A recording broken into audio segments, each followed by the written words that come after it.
DIY boulders. Landscape boulders add an element of natural decor to a front or backyard, fountain, small pond or any other outdoor areas of the home. The problem is real boulders are hard to find, especially in metropolitan or suburban areas, and are also extremely heavy and require heavy machinery to move.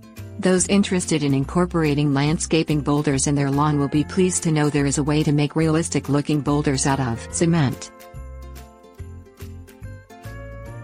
Things you'll need: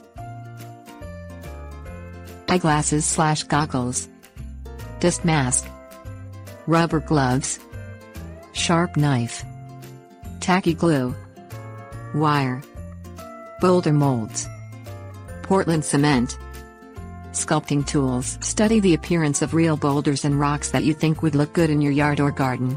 Get a good idea of the sizes, shapes and height of the boulders that catch your eye.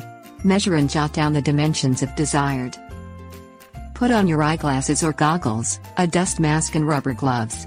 Covering the arms and legs is also advised for safety purposes. These safety precautions help protect you from inhaling or coming into contact with potentially hazardous dust particles that come from concrete. Make a mold out of a material such as styrofoam, rubber or foam. Use a sharp knife to cut pieces of your choice molding material and stick them together with tacky glue. This is where the dimensions, shapes and sizes of rocks you observed earlier come in handy. Use your ideas as a guide to create a mold that looks like a boulder. Wrap the entire mold with wire so little to none of the mold material is visible. This not only helps keep the mold together but also gives a sturdy frame that cement will stick to.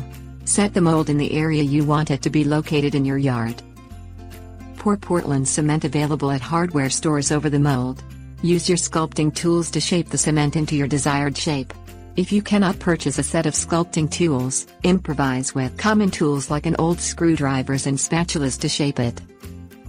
Allow your newly crafted, faux boulder to dry for at least 24 hours before touching.